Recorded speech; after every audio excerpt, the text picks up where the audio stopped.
an average fan with an average life. I work from 9 to 5. Hey, hell, I pay the price.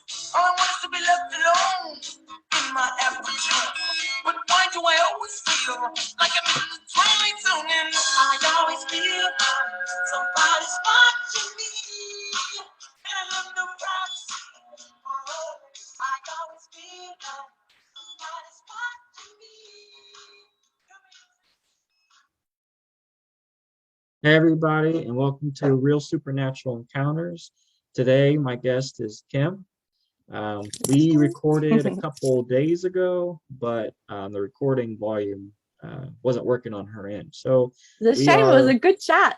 It really was. You guys might miss out on a few things that might not be mentioned on this one, but I tell you, she has a lot of great stories. Thank you. And yeah, if you would like to give a brief bio about yourself, Kim.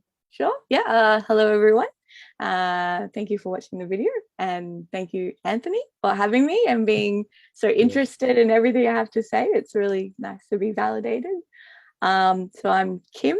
I live in Sydney, Australia, and I was kind of raised to be open-minded to paranormal things by my father, and then funnily enough, not encouraged into paranormal things by my mother. So it was I feel like that's how I ended up in my current profession, which is nursing, because I've got a tiny bit of a scientific mind, but I'm also open-minded. But I do like things to sort of have some sort of evidence, tangible evidence in a way, or validation through history, or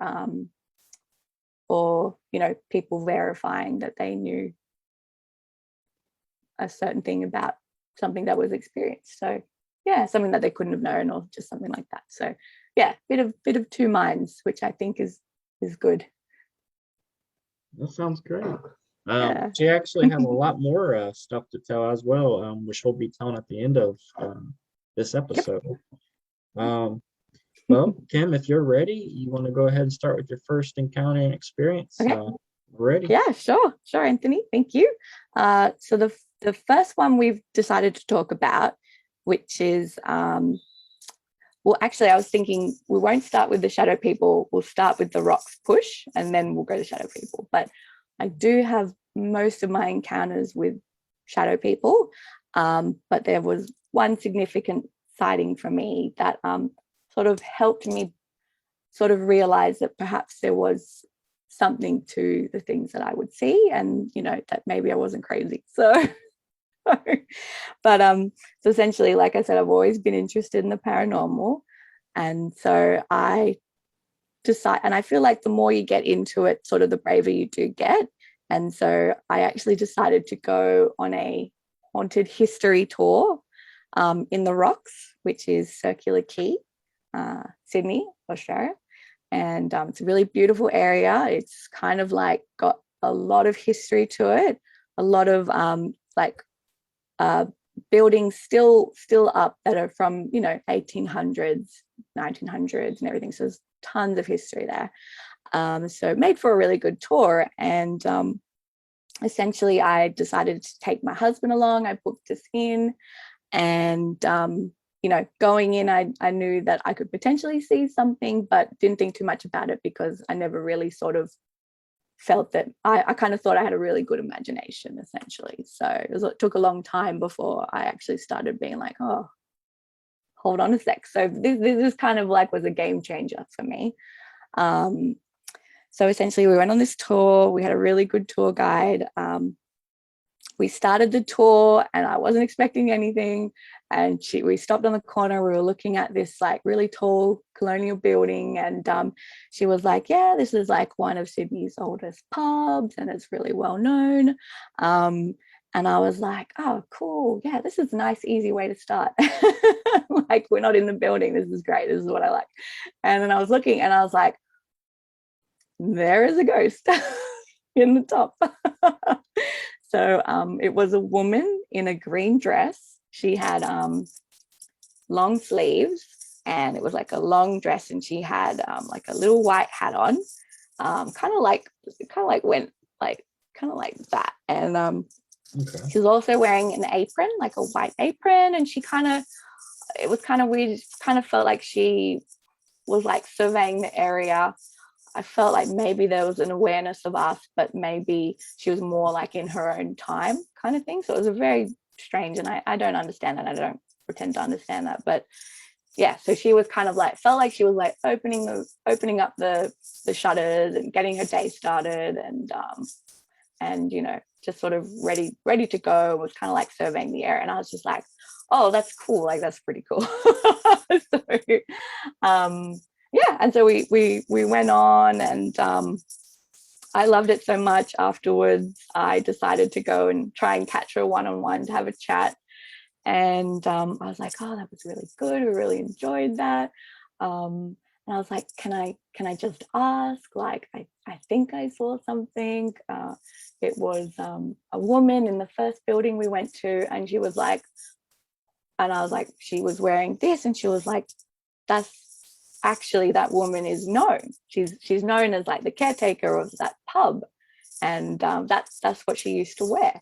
So there's no photographs, obviously, but there were like descriptions of her, and the sort of garments that someone who was sort of helping out running a pub would have worn. So yeah, so that I was like, oh, that's amazing, you know, there's something to it. So and so she was like, I'll walk you to the station, I'll walk you back to Circular Quay station. And I was like, would love that. And she was like, I'll point out some buildings on the way home, we'll see what you get. And I was like, sure, like more history, yes please, this sounds great. And so we were walking together. I was a little bit nervous, and you know, we did a few different sites, and she was like, what do you get from this, what do you get from this? But the most significant one for me was that we went to this small cul-de-sac street, and we were there, and she was like, what are you getting from this place? And I was like, oh, okay. And she was like, you know, I'll give you a hint, it's someone in charge, you know. And I was just like, I'm getting a boxer. And she was just like, oh no. She was like, that's where the mayor used to live. And I was like, the mayor? I was like, what? I was like, are you sure? Because I'm getting a boxer. And she was just like, yeah, that's where the mayor used to live. I was like, oh, okay. Sorry. And I'm like, you know, he's showing me. He's like, he's fit in. I was like, he's not wearing gloves. He's just, you know, he's a bare knuckle boxer. And I was like, he's definite this, yeah. And she was like, oh yeah, never mind. Anyway, so I was like, well, there you go. I thought maybe there was something to it. I guess not. We got home late, and hubby was kind of intrigued, and he started looking things up, and what we found just totally blew my mind. I couldn't believe it. And that just, I think it just opened everything from there, because essentially I was actually still receiving stuff when we got home, and I was like, we've got to look up the name Larry. So all we did was like, we looked up Larry, the Rocks, boxer, and lo and behold, there was actually a very well-known, notorious bare-knuckled boxer called Larry Foley. And I actually do have a little bit of information on him, if you want me to read that out, Anthony. Yeah, go ahead. Yeah, okay. So let's have a little look.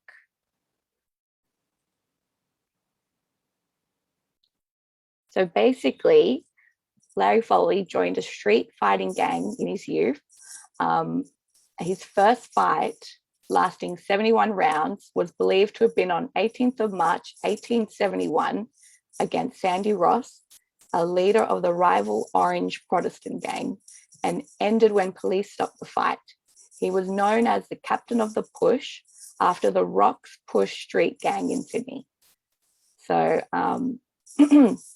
and he essentially started boxing in Australia. So, and it was just really funny, because when I got home, I kind of had a vision of him. It was more like I had a dream. And he was like, I can't believe I'm not in the tour. That is ridiculous. So he was actually like, this is insane. Why am I not in the tour? And yeah, so it was actually kind of a big deal, and I totally validate that. I think he should be in the tour. So yeah, but it was just funny because that tour guide had no idea about it, but I was able to bring information to her. So that's when I was like, oh, there's some, yeah, I was like, maybe I'm not crazy. So, which is, yeah, really nice. Amazing. Yeah. So what do you want to do next? What do you Okay, think? well, we can go ahead and get into your next. You can just like tell your encounters, all of them, each one, Okay, sure. and Yeah, sure, just sure, take a sure. break if you need to. Just do Oh whatever. yeah, well, I was like, do you want to know anything? Or I'm going to ask all the questions at the oh, end. at the end? Okay, Mhm. cool. So then I guess we'll talk about, we'll go into the shadow people, which is probably the most significant encounter. So basically, after my auntie and my uncle got a divorce, where they had lived in Tasmania, my auntie moved to a place called Belmore, Newcastle, or some of the locals call it Nui. And she wanted to live closer to my mum, for support during transitioning and things like that. And so she moved there.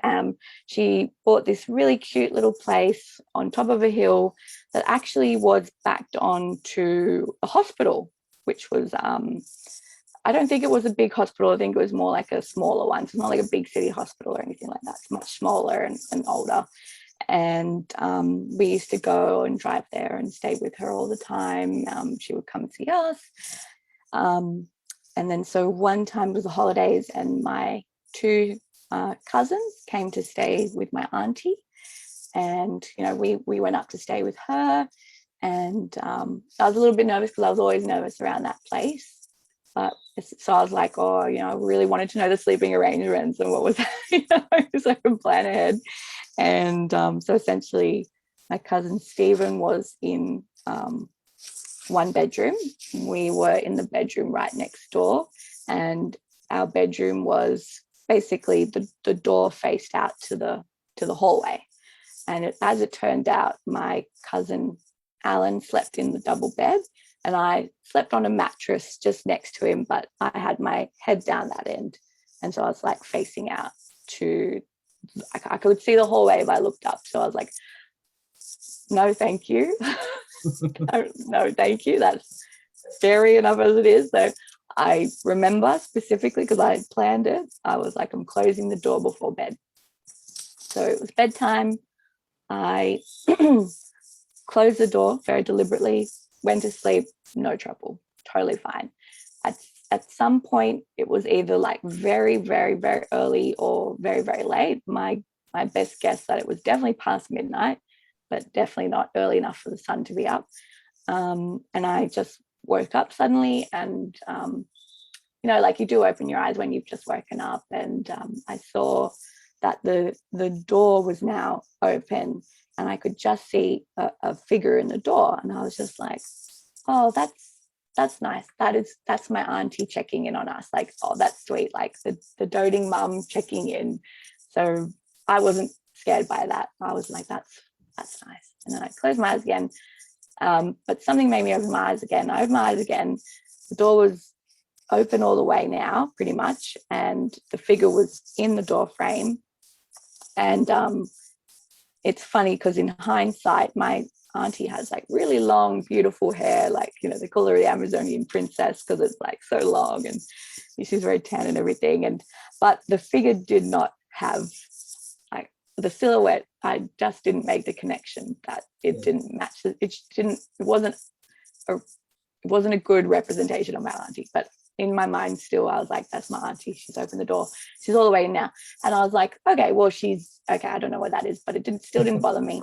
And so I closed my eyes, ready to go back to sleep. And I had my legs out, and I felt pressure on the end of the mattress. And it did feel like something stepping onto the mattress. But again, when you're trying to rationalize everything, I was like, maybe that's why she was awake. she's letting the cat in because she had this beautiful cat called Phoebe, and I was like, cat must have woken her up early, cat's bothering her, she doesn't want to deal with Phoebe, she's given Phoebe to us. And I was like, I don't mind a cuddle, that's fine.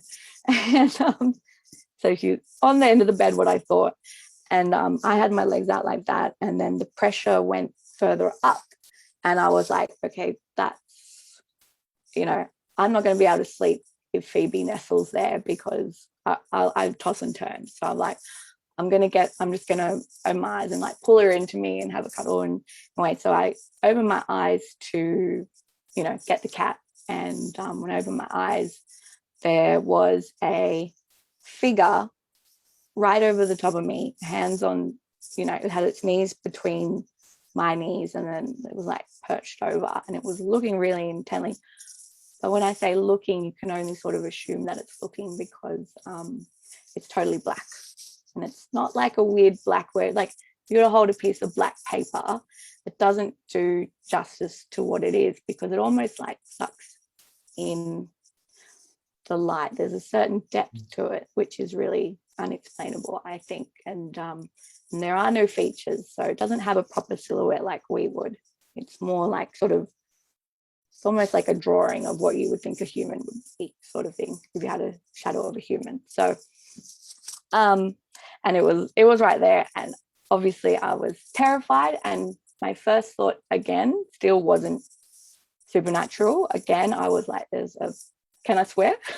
Yeah, that's funny. I was like, there's a fucking burglar on me. I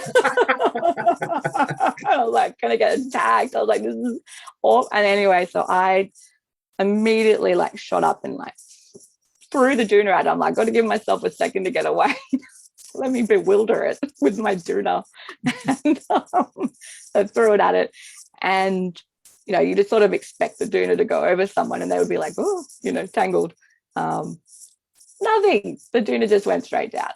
And that was good and bad, because one, it meant I wasn't about to be attacked by a burglar, but two, it meant that I just had a physical supernatural encounter. So, and there is a lot of talk about, especially as a nurse, I know a lot about sort of mental health, physical health, all of that.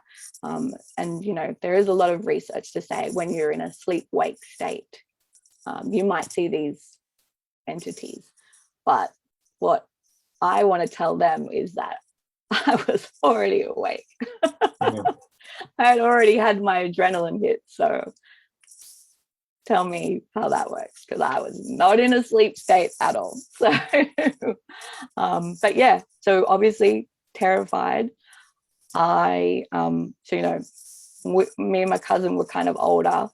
So that's why I was on the mattress on the floor, because we were too old to sort of share beds. And I basically was so scared. I like got up, I went over to him and I was like shaking him by the shoulder. I was like, Alan.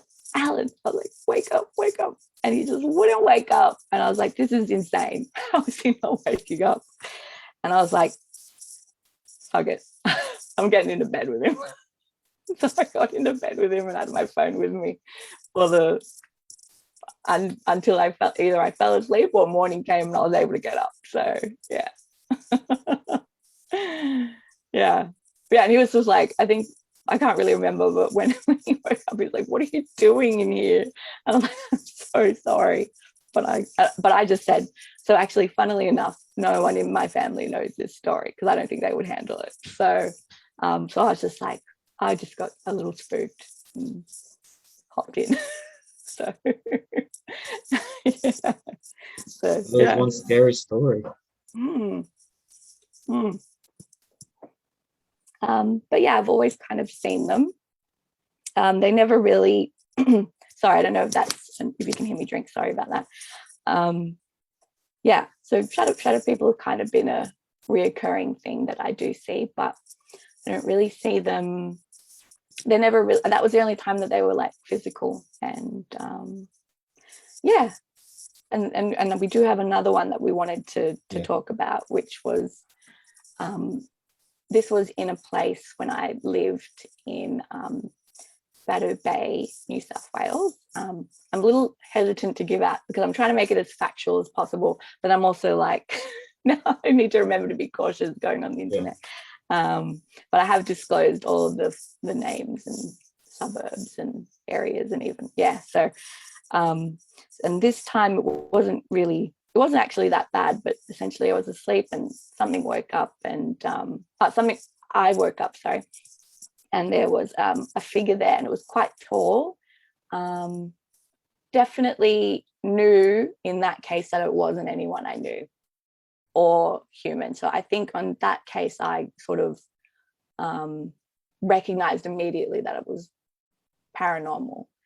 And essentially I've had experiences where you actually kind of want it to end and you actually tell them to go away. But in this case, kind of like I think I reacted, and funnily enough, the thing actually reacted to me. It was a very human reaction. It kind of like recoiled, as in like, I've been caught. And then pretty much disappeared within a few seconds of that. So it was kind of like an innocent encounter, I think. But I didn't like that it had an awareness that it was snooping. So that's probably the only strange element to it. I was like, he knew that, and I'm going to say he because I actually got the impression that it was a he. I've never actually had the impression that they were female, interestingly enough. And I just was like, that creep.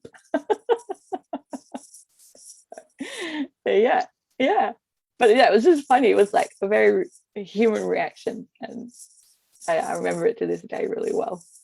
I was so scared of you finding it. I was like, I know what you are. He's like, oh. So so that's my shadow people. And I think we also did sort of touch on what our interpretation of the shadow person was.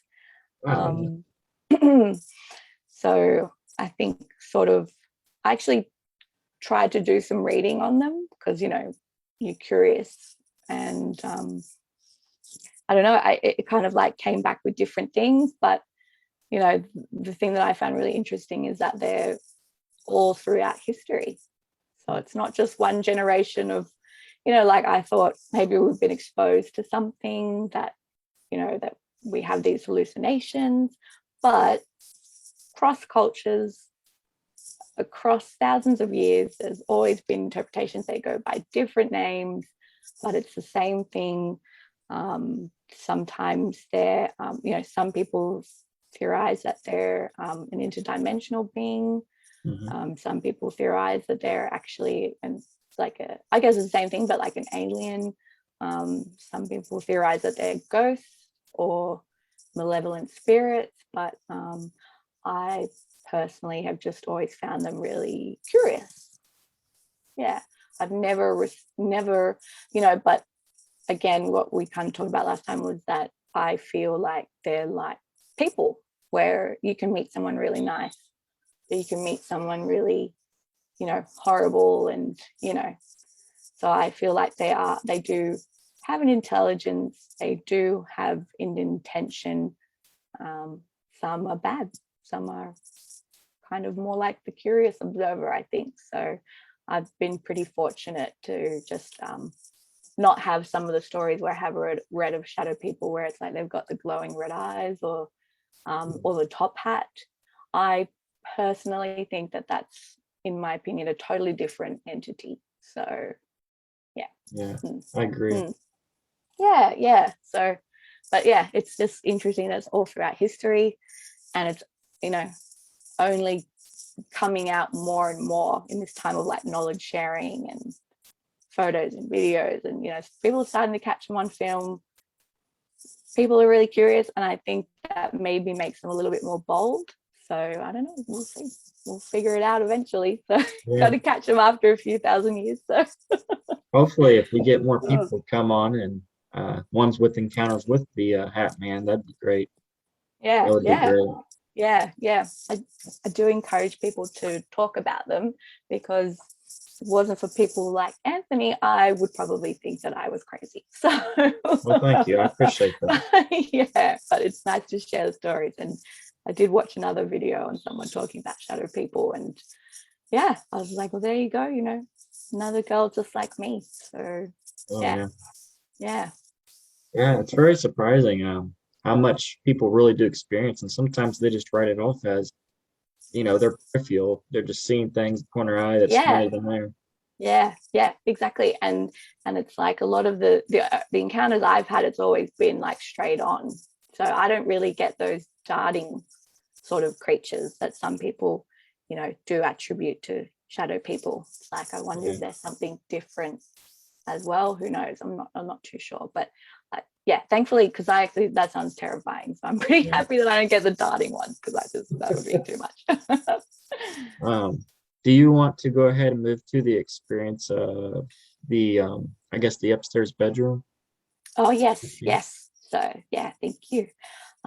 So we basically, so in Australia, play music, and I am in a band with some of my best friends, and it's pretty normal in Sydney to, Sydney's kind of a tough crowd. And it's like, you know, when you're right in the CBD, it's a bit more of a business district, and you're just trying to cram these shows in places and stuff like that. So it's not uncommon for us to go interstate to play shows. So it's you know, it's what we do. We'll drive the 10-12 hours to Melbourne, and we'll play shows there for like a weekend, and then come home and go back to work. And yeah, so yeah, that's like a thing. We normally tour interstate. We like being involved in other places, and just gives us more opportunities. And we actually got invited to this place in Melbourne that it was essentially because you know, venues are pretty hard to come by. We're always like converting empty spaces into places that we can, you know, do creative endeavors and stuff like that. So this place was a really old, I think they call it like a squatter's house. And essentially they put a lot of love into it, and had converted the lower floor into like a stage area, and like a dance floor, and a record store, and like an outdoor area. And so we were invited here to play. And so we went there, and I was like, it's an old house, it's pretty cool, there's lots of like graffiti and stuff. So you know, so it was an old house, you could tell that much. And it had kind of like old school, like the big, you can tell a house is older in Australia by some of the structures within it, you know. So this place had the really old massive door, and like the knob in the middle and everything. And anyway, so we had all our gear with us, and we did a practice, and just to sort of get the sound right. And then they were like, you can leave your gear upstairs. And I was like, oh, yeah, that sounds good. You know, so the bandmates were kind of chatting, getting to know the owners more, and sort of how everything works. And I was like, well, it's only going to take me a few seconds. I'll go drop my bass upstairs. And, you know, and didn't think anything too much about it. Went upstairs, and it was kind of like a creepy room. But I'm always trying to be like, it's fine. So I was like, oh, it's a weird place, but it's all right. And I was kind of just like taking it all in, being like, yeah, it's kind of creepy. I'm like, maybe I'm feeling creeped out because like they've got some, you know, like, you know, there's like a doll head on the shelf. I had like, you know, sort of like old kind of knickknacks to sort of do art and stuff like that. So they're kind of like collecting sort of, you know, repurposed items. And I was just like, oh, maybe that's why you feel a little bit icky, because, you know. But then I kind of was like, something's watching me. And and yeah, my first thought was, oh, there's someone around. And I kind of like looked, and I actually saw, so I'm going to call it a ghost. It was a ghost, like sort of squatting down underneath a clothing rack in the room next to me. So there was sort of 3 rooms. They had, so the upstairs, they'd converted the master bedroom into like a rehearsal space. This little area in between was where people could like drop their gear, whatever. So it's kind of like more for public use for like bands and stuff. And then the other room was where they actually lived and everything. And it was like quite big and had a balcony, and they kind of had like a row of clothes, and it was like under there. and I just saw it, didn't like it, got a bad vibe off it, and just pretty much just bolted downstairs. So and then I knew I'd have to go up again later. So I had to ask one of my bandmates to come walk with me upstairs because I was too scared after that. And yeah, so they walked me upstairs and they were like, what's the deal? And I was like, oh, I just thought I saw something, it was really, really creepy. And brought the gear downstairs. The show had ended, everyone was going home, we're talking to the owners again.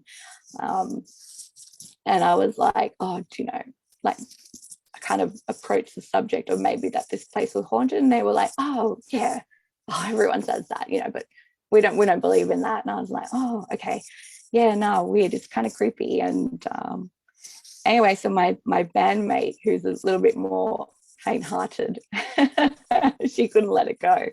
And when we went back to the hotel, afterwards, she stayed up late reading on her phone. And first thing in the morning when I woke up, she was like, Kim, where did you see the ghost? And I was like, okay, well, this is kind of good because, obviously it's the truth. It's easy to just, say it as it is. And it's like, well, look, wasn't downstairs, wasn't upstairs, was on the balcony. It was in the bedroom on the left. And it was like, it was under the clothes. And she was like, well, was it a man? And I'm like, yeah, it was a man. It was like an older man. And she was like, no way. And she had managed to find articles that a man was shot. Actually, there was multiple people that were shot in there, in this very house. And just quickly to divert, a lot of people thought that perhaps the house felt haunted because there was actually a shooting on this massive intersection, just maybe like 10 minutes walk down there. And I was like, that's too far to be anything, because it was a bad suburb, and there's a lot of gentrification happening. But anyway, it was still kind of like a relatively iffy suburb. So and so first thing she was like, where'd you see it? And I said it was in the bedroom. It was a man. And she was just like, look at this. She showed me these articles. They do historical tours in that area, but there was a man who had a family there with a new wife. They had a lodger, and they had a son. I don't know if there was one more person. Anyway, so he apparently he came in, he shot the lodger in the garage, and then proceeded to go upstairs and shoot his father. And apparently he put like 4 bullets in him. So it was obviously something very,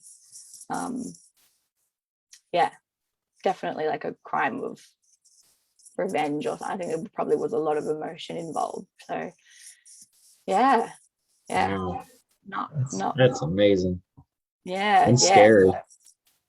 Yeah, and it was kind of weird because reflecting back on it, I kind of feel like if that was the dad as far as I could tell, but he seemed so far from, I don't know if he was a bad person in real life or something, but he was like,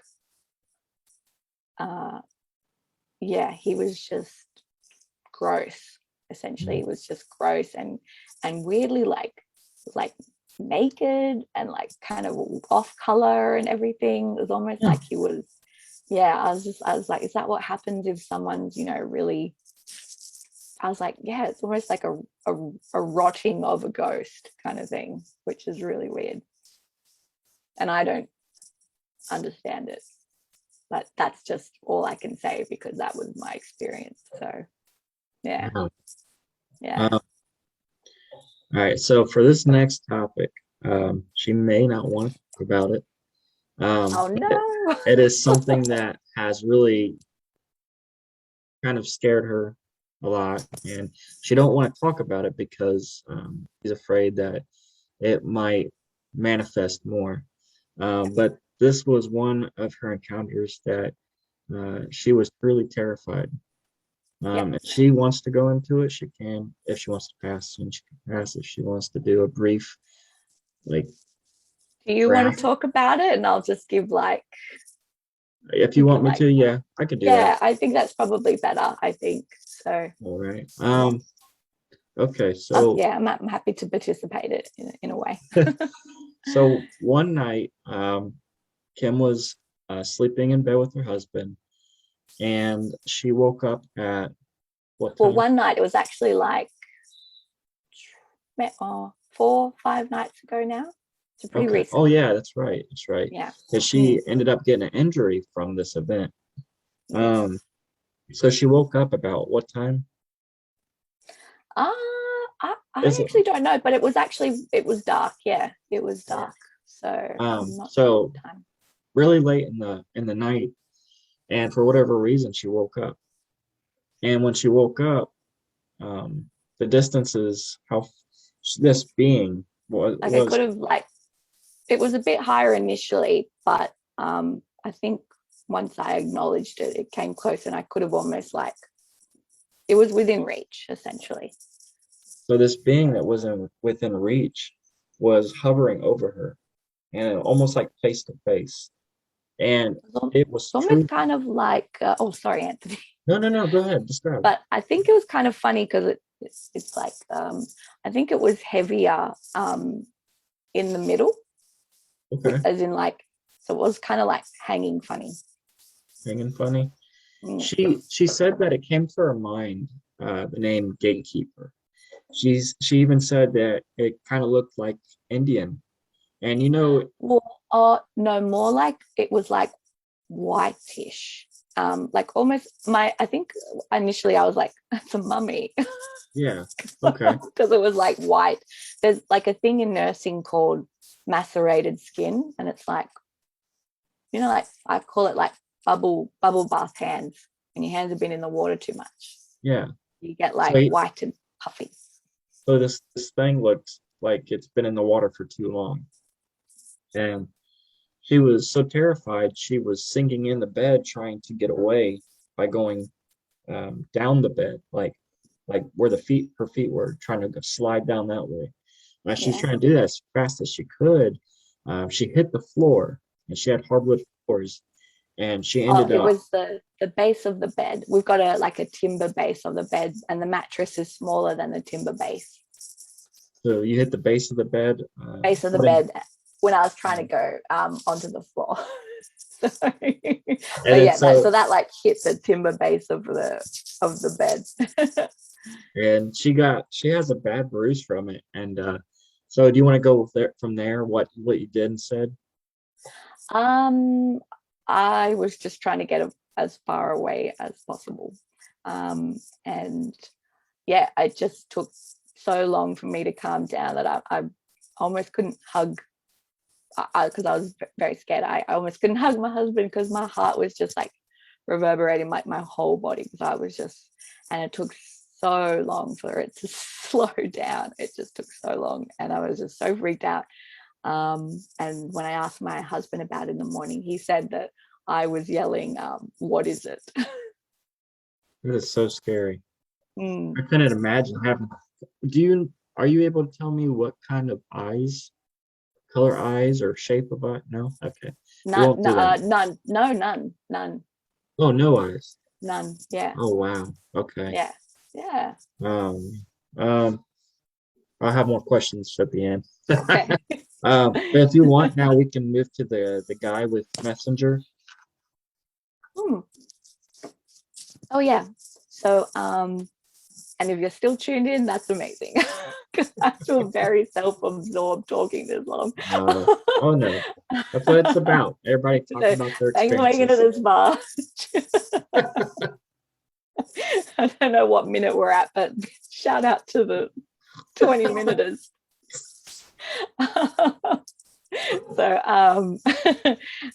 this one was actually really positive, and I have stressed that to Anthony that I think if you focus on lower, I do feel like I've been told that lower vibrational beings are much easier to see, and that's why if you're a bit of a rookie, I think that's why you can see, because think about it, like Larry Foley, the guy murdered, these are all horrible situations in history. And so it's probably easier to tune into that, unfortunately.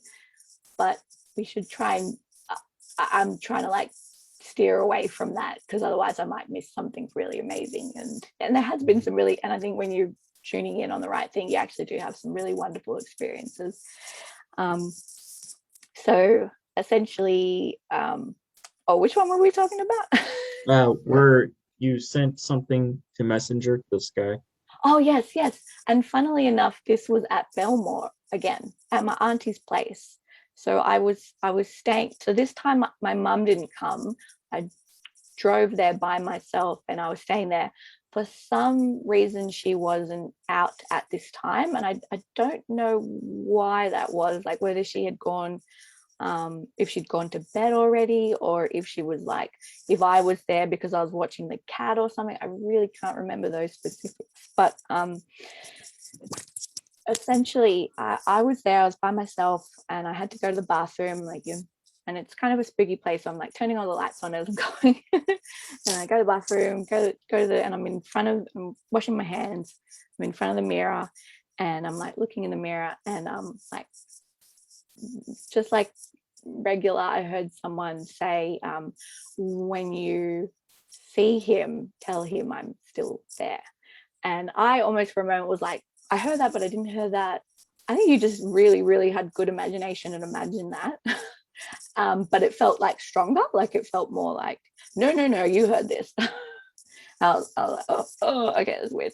And went back to the dining table, went back to my laptop, which I'd been on before. And this was back in the day. So I'm an 80s baby, and we had something called Messenger. And you get little notifications, like a little pop-up when someone would log on to Messenger. And pretty much as soon as I sat down, this guy popped up. He was a mutual friend. I'd probably like met him once. So he's a mutual friend. That's how he was on my Facebook. And but I personally never really talked to him that much, if at all, maybe, yes,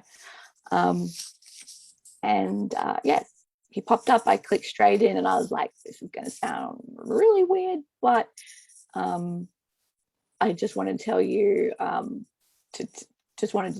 that she's still here. And he didn't write back for ages, and I was just like, oh, like, there's a couple of things that I've done here. One, he hasn't seen it.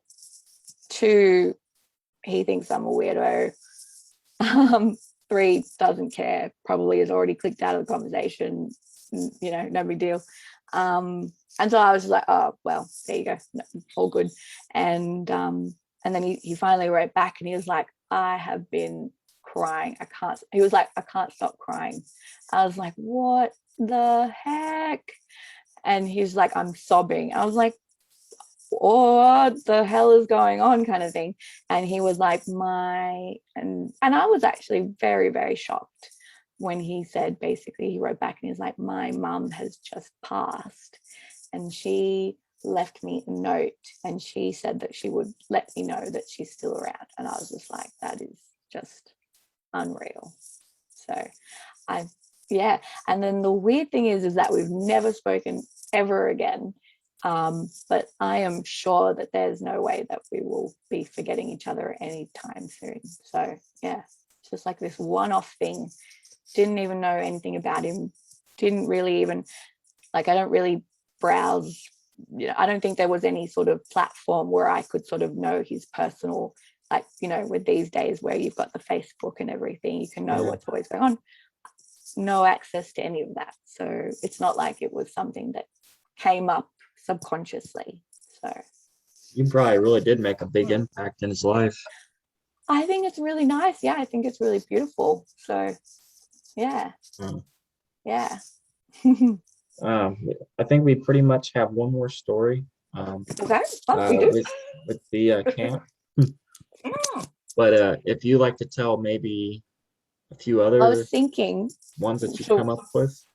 Why don't we save it for another day? All right. Do you reckon? Well, I have tons of questions for you. Okay, awesome. All right. So as she already knows, I've already asked these questions on the first time we recorded. Yep. but I will pretty much be re-asking them. So I'm going to go ahead and start with my first one. Um, let's see. What do you think shadow people are? That's it's a hard one because I really have no idea. And like I said, they are throughout history, but I think people are just as perplexed throughout history anyway. I know that the medical field excuses it as like a hallucination or a product of transitioning from a deep sleep to awake.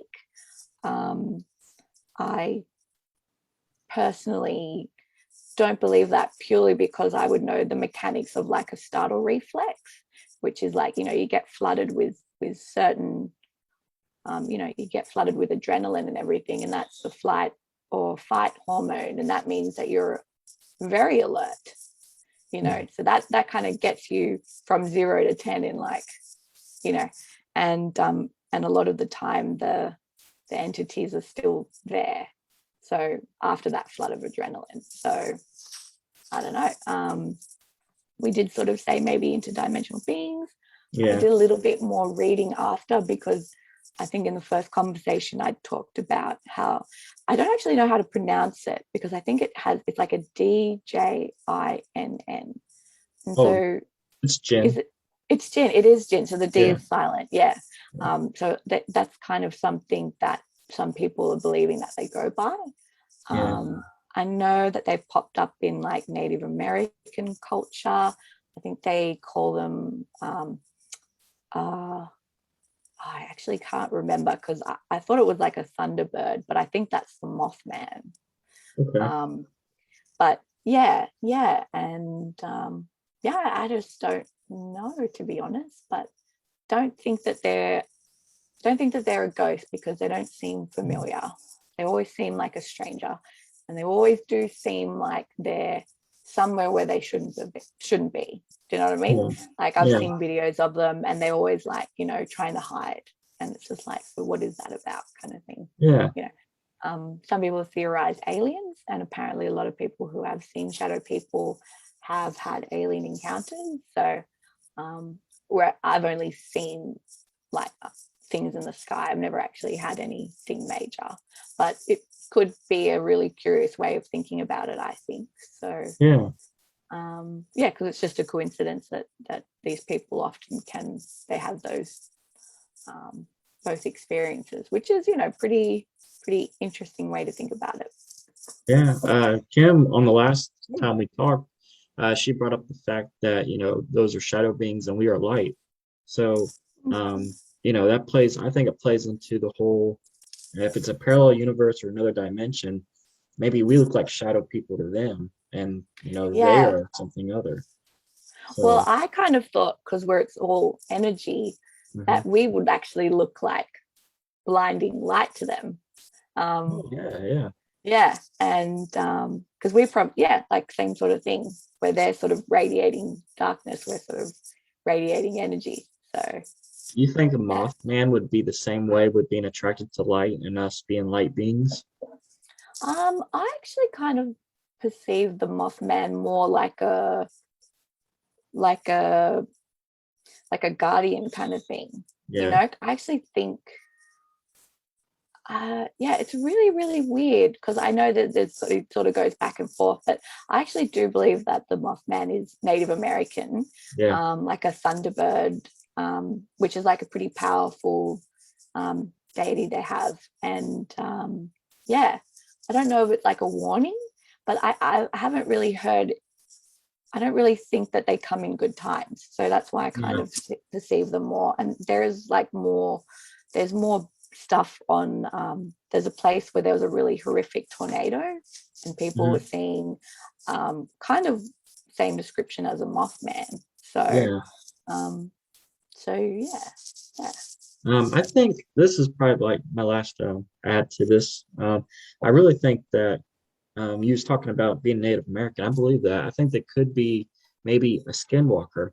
And Yes. skinwalkers, they can take the form of all types of creatures and Yes. animals, you know. Yeah. And if you ever read about skinwalkers, they bring bad luck. So that would only Yes. make sense, you know, like we're in Ohio where that bridge collapsed, you know, it brought bad luck. So, Yeah, I mean, that's for just a sure. theory, but you know, we won't ever know until we get more facts. So, Well, there's actually a place called Skinwalker Ranch. Have you? yes. Oh yeah, Yes. I've heard of And that. yeah, and wasn't there like a billionaire that like poured in scientists and Yeah. videos, and they just kind of kept getting outwitted. There's Yeah. yeah, And there yeah. were so many things that That happened sucks there. because like if I was a billionaire, that's what I would do. And I'd be so pissed. I'd be like, what do you mean we can't figure it out still? Yeah. You mentioned something about gravitational lines in the on the Earth Oh that yes. Yeah. where they each come into point. So Yeah. yes, what that is. So so my auntie, so kind of like my mum is a mum doesn't like to sort of dabble, but my auntie is like more sort of like spiritual and everything like that. And she did take me to how I found out about it. I don't actually think I would have been able to figure this out or find this by myself, but essentially we went to this talk about how these energy lines, almost like a grid, Yeah. underneath the earth.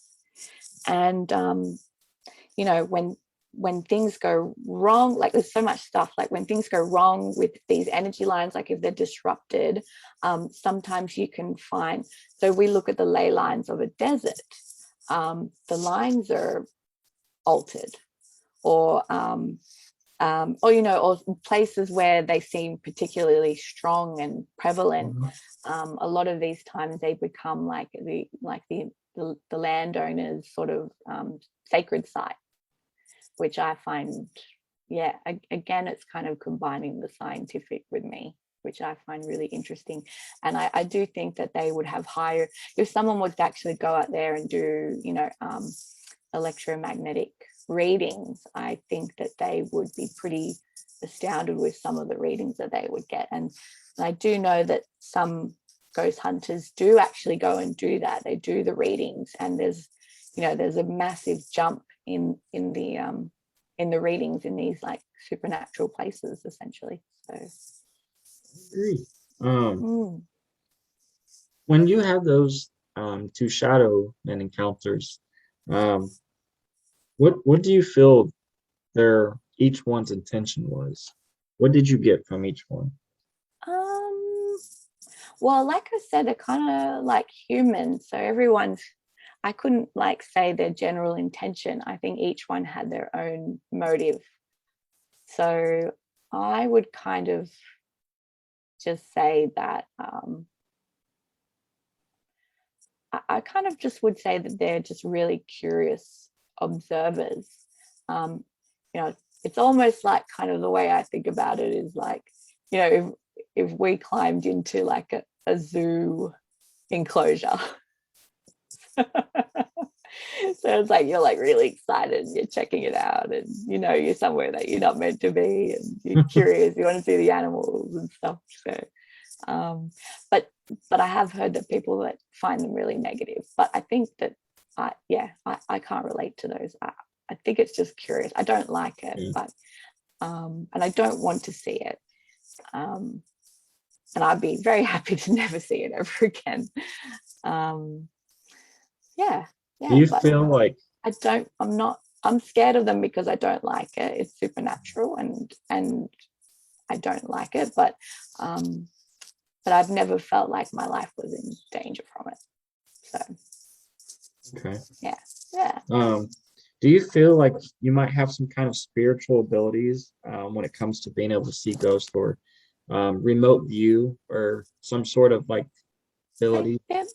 Well, yeah, it kind of just all goes back to that time at the rocks, because I'd always had sort of experiences and never validated them. I think because my mum was like adamant to sort of squash it out of me. But I think that the way she is because she's probably got something too, and I think she's scared. Oh, So yeah. So yeah, so I think that and I'm probably just exactly the same, where if I wanted to, maybe if I focused in on it, if I got bolder and did more things, for sure, maybe there would be some sort of sight. I think, I don't know, do we say it was clairvoyant? Yeah, that's right. Yeah, clairvoyant. Yeah, because I forget there's like different levels of like psychic mediums and stuff like that. Like there's people that see ahead, do like premonitions. There's people that can, see apparitions. There's people, yeah, it's all different sort of things. So I probably can see things, but it's kind of, I feel like it's chosen really well for me, because if it was anything more than that, I wouldn't. But I think I can just sort of tolerate that. So You said that your mom is that she probably had something like some type of event that happened, and that's why she was trying to squash that. Has yes, she yeah. told you of any supernatural or paranormal stuff that's happened to her, or why she has that state of mind? Um, I think there was like one brief point where she sort of acknowledged what my experiences were, and she was trying to get an interpretation of an experience that she had, because she was hoping it was her mother, my grandmother. And yeah, so what was your question again? I'm just wondering if your mom, because Yeah, you said that she believed she's the one that I think there's pushed you something. into Yeah, paranormal stuff. So I think she's scared, but I do think there's something, but I reckon she may just be in complete and utter denial. So, I mean, she could probably be having breakfast with a ghost and she would be normal. She'd be like, oh, come sit down. You want a cup of tea? um, Don't sit so there. the last time we talked, I was telling you about how I'm actually seeing where near-death experiences have a lot of similarities to people who are able to see stuff and supernatural things. Didn't you say that you didn't have a near-death experience, but you've had two that were close to it? Um, yeah, and I kind of think for that to be validated, I kind of feel like maybe the heart has to stop for that to be kind of, I mean, I'm a nurse, so I kind of feel like you've got to be pretty serious for me to think you're close to dying. Yeah. So me saying near death experience is probably not really fair, because um, my the two situations that only come to mind was when I was younger, I nearly drowned when my auntie wasn't watching in the pool one time, and which I feel like has affected me quite a lot, because I do have a fear of like deeper water. But and I was told by a psychic that I had drowned in my past life Oh, on a wow. boat in a storm, which I was like, that explains a lot. So, but yeah, and then the other one was that I mean, actually, because I'm pretty clumsy, I've almost been hit by a car twice. So, and the first time my sister pulled me out of the way and it went whizzing past, but she'd actually like scratched my arm up really good, like hauling me backwards, because when we were crossing this bridge. And then the other time was when I was running late for a nursing shift, and I was running for the train and the car actually like smacked me. But because I was so desperate to not be late, I kept running. I was like, sorry. And just like, I'm like, no time. That is hilarious. Yeah. So when you talk to this, go ahead. I was gonna say they probably didn't find it funny. Like, you did in my car. Well, you hit me. So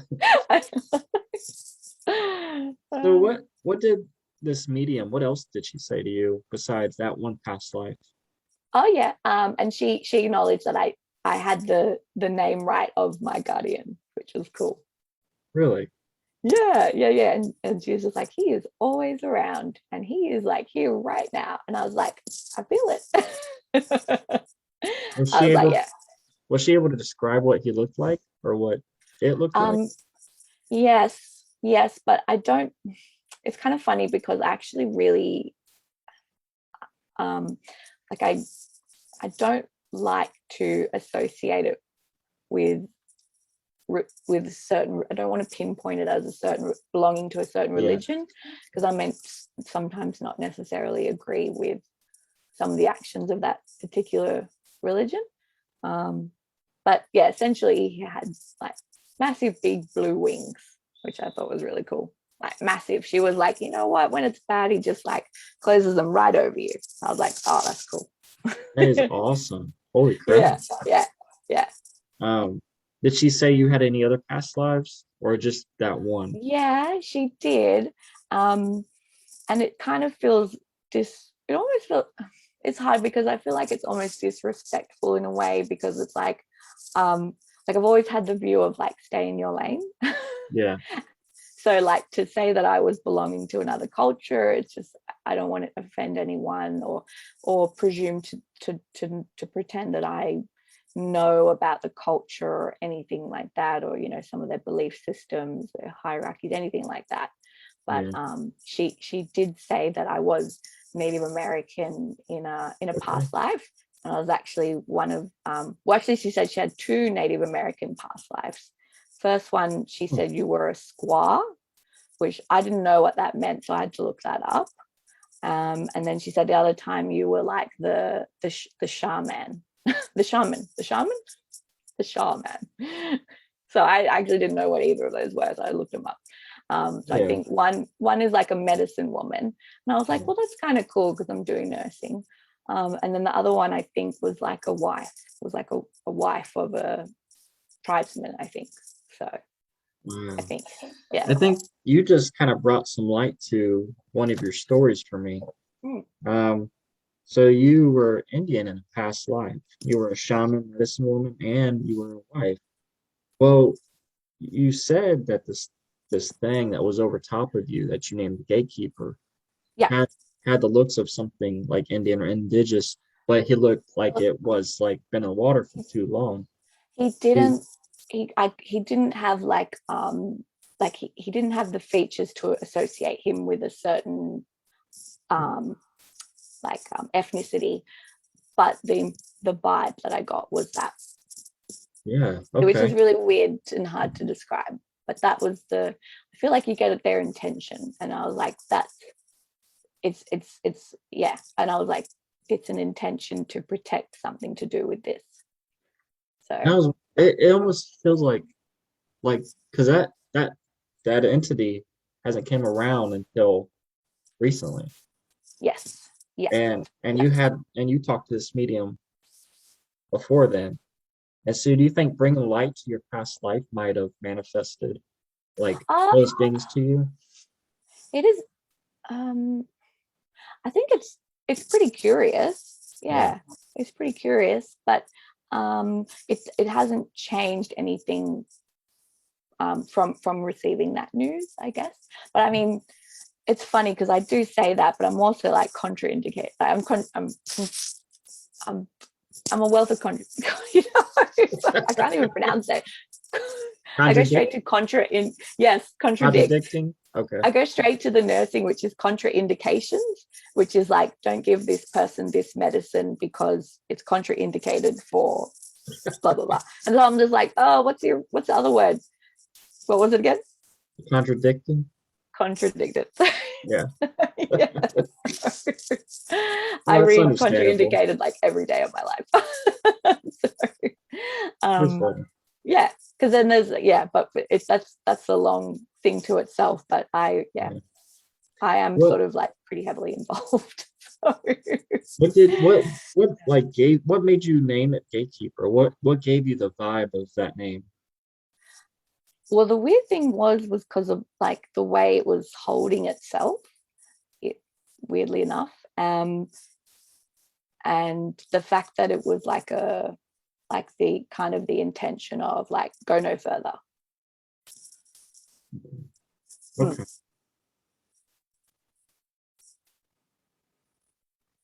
I think I only got a couple more questions left. When you were at that place, the upstairs, that tour room, I think it was, Yep. and you've seen that naked ghost. Yeah. Um, why do you think he was naked, first off? um, I know, but like there was like nothing to like. He couldn't be like, oh my god, like a little sensor bar. It wasn't like that, but it was like Gollum, Smeagol and Gollum from Lord of the Rings, Yeah, yeah. like that. Oh, But yeah. So it wow. was like, That's kind of scary looking. yeah, it wasn't. I feel like Gollum's more palatable. Yeah. You could definitely show Gollum to the masses, but not this one. Is so can you go and describe a little bit more into what that upstairs naked man looked like? Like colors and details. Yeah. So like grayish green skin, um, crouching in a really weird way. And it was kind of weird because it's like, how could he crouch like that? It's not really a normal sort of position for a person. So I guess if I was like trying to replicate it, you would probably have like both of your arms bent. You'd be like pretty close to the ground, but then he kind of had his legs bent black behind him. Oh Almost like wow. a little frog, Okay. but in human form, and he was holding himself upright. Oh, wow. So, And has your husband ever experienced anything supernatural?